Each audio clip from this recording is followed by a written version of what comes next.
आज का टॉपिक हमारा इंतहाई दिलचस्प और इम्पोर्टेंट है क्योंकि आज हम डिस्कस करने जा रहे हैं किसी भी बिजनेस में सेल कैसे जनरेट करते हैं, आप अपनी एक प्रोडक्ट कैसे सेल करते हैं।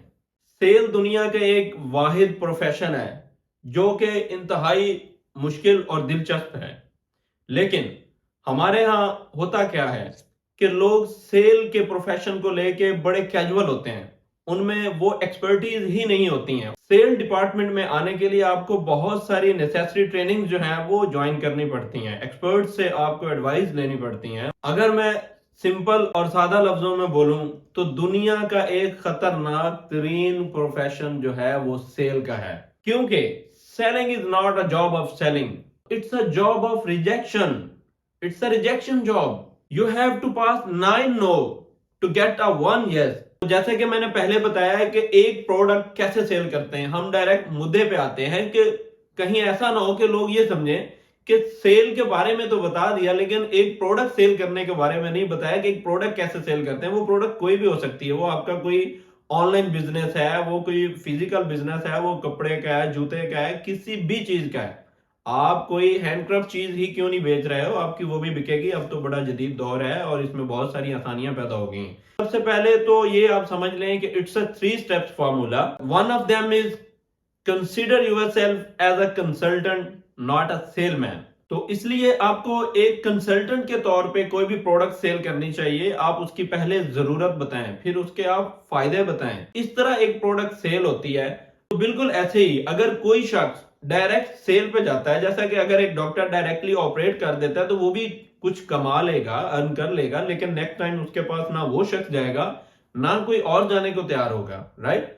इसी तरह अगर कोई शख्स आप में से डायरेक्टली सेल जनरेट कर लेता है तो अल्टीमेटली वो एक करंट सेल तो हासिल कर लेगा लेकिन वो ग्रो नहीं कर पाएगा। अब अगर हम बात करें सेल फार्मूला का जो सेकंड स्टेप है तो वो है focus on relationship while during your sales. जब भी आप कोई प्रोडक्ट सेल कर रहे होते हैं तो आपको फोकस करना चाहिए कस्टमर के साथ, क्लाइंट के साथ एक अच्छा रिलेशनशिप डेवलप करने पे। जब आप रिलेशनशिप डेवलप कर लेंगे तो कस्टमर की जो अटेंशन होती है वो बहुत ज्यादा डाइवर्ट हो जाती है। उसके माइंड से ये चीज निकल जाती है कि ये शख्स मुझे कोई चीज बेचने आया है, या वो आप बेशक ऑनलाइन बेच रहे हैं या फिजिकल शॉप पे आप बैठे बेच रहे हैं। तो कस्टमर बहुत कंफर्टेबल और एक जो है रिलायबल इन्वायरमेंट फील करता है हमेशा जब वो एक शॉपकीपर के साथ या किसी भी एक सेलर के साथ वो एक रिलेशनशिप डेवलप होता हुआ देखता है। तो अगर आप सिर्फ सेल पे ही फोकस करते हैं तो फिर आप दोनों चीजें खो देते हैं, सेल भी और रिलेशनशिप भी। तो इसलिए आपको फर्स्ट ऑफ ऑल आपका फोकस कस्टमर के साथ एक रिलेशनशिप बिल्ड करने पे हो। जब आपका रिलेशनशिप बिल्ड हो जाएगा अल्टीमेटली जो आपकी प्रोडक्ट है वो सेल हो जाएगी। तो अब अगर हम रिलेशनशिप की बात कर रहे हैं तो इस डोमेन में कुछ प्रैक्टिकल क्वेश्चंस मेरे माइंड में भी आ रहे हैं, डेफिनेटली आपके माइंड में भी आ रहे होंगे। How do you build a healthy and quality relationship with your client. कि अगर मैं आपको बता रहा हूं कि आप कस्टमर या क्लाइंट के साथ अपना रिलेशनशिप बिल्ड करें तो अल्टीमेटली ये सवाल तो आएगा कि रिलेशनशिप बिल्ड कैसे करना है भाई, वो उसका क्या तरीका है, उसको कैसे हम बिल्ड करेंगे। तो इसका आंसर इंतहाई सिंपल है। फर्स्ट ऑफ ऑल तो आप कस्टमर को एक ये एतमाद दिलाएं कि भाई मैं आपको सुन रहा हूं। उसे एक जो है आप एज अ लिसनर वहां पे परफॉर्म करें, उसको वैल्यू दें। क्योंकि कोई भी कस्टमर है वो एक रिलेशनशिप चाहता है, एक सेलर के साथ वो एक अच्छा हेल्दी रिलेशनशिप चाहता है कोई भी प्रोडक्ट खरीदने से पहले, कुछ भी खरीदने से पहले।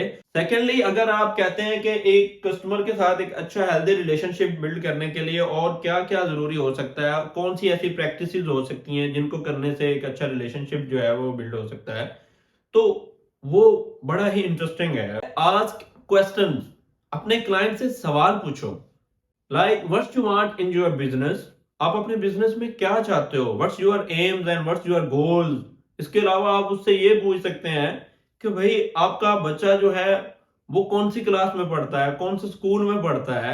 आपके पास आल्टो गाड़ी है तो आल्टो गाड़ी को आप कब जो है वो होंडा सिविक में बदल रहे हो। आप होंडा सिविक अगर आपके पास है तो उसको भाई कब मर्सिडीज में बदल रहे हो। उसके साथ एक आप ऐसा एक जो है वो कंफर्ट जोन डेवलप करें कि जिसमें वो मतलब आप उसकी सराउंडिंग की बातें करें जिनमें वो इंटरेस्टेड है, जिनमें उसका इंटरेस्ट है, जिनमें वो आपके साथ कम्युनिकेशन में आ सकता है।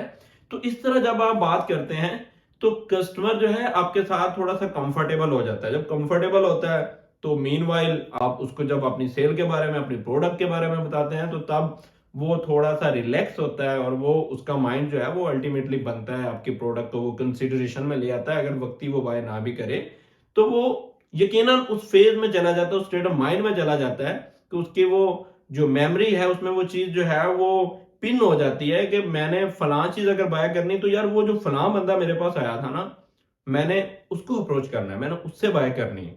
तो ये एक फैक्टर है। अगर हम बात करें तीसरे ऐसे स्टेप की, जो सेल का तीसरा स्टेप है, वो भी बड़ा इंटरेस्टिंग है। Pause before reply. आपको आपका क्लाइंट ड्यूरिंग कम्युनिकेशन वो बात जब कर रहा होता है तो आपसे वो कोई भी सवाल करता है तो आप उसे एकदम से जवाब ना दें। ये बड़ा एक साइकोलॉजिकल फैक्टर है। I will try my level best कि मैं आपको इन शॉर्ट समझा दूं और आपको इसका जो मैसेज है, जो इसका क्रस है, वो आप तक डिलीवर हो जाए। वो ये है कि जब आपसे एक कस्टमर बात कर रहा है तो उसने आपसे सवाल पूछा और आप बिना सोचे समझे शुरू हो गए हैं, उसको जवाब दिए जा रहे हैं, उसको एक्सप्लेन किए जा रहे हैं। भाई एक्सप्लेन करें, उसको जवाब भी दें, उसके सवाल को आप बड़ी एक सेटिस्फैक्ट्री पोजीशन तक लेके जाएं कि आपका जो आंसर है वो उसको अप्रोच करे, उसको अपील करे। तो लेकिन आप सिर्फ और सिर्फ मैक्सिमम सिर्फ 10 सेकंड का पास लें। जब आप 10 सेकंड का पास लेंगे ना तो उसके माइंड में एक बात जाएगी कि यार ये बंदा मुझे वैल्यू दे रहा है, या ये बंदा मेरे सवाल को इतने गौर से इसने सुना है कि ये अब उसको लेके अपने माइंड में कुछ जो है वो ब्रेनस्टॉर्मिंग कर रहा है, माइंड में कुछ सोच रहा है।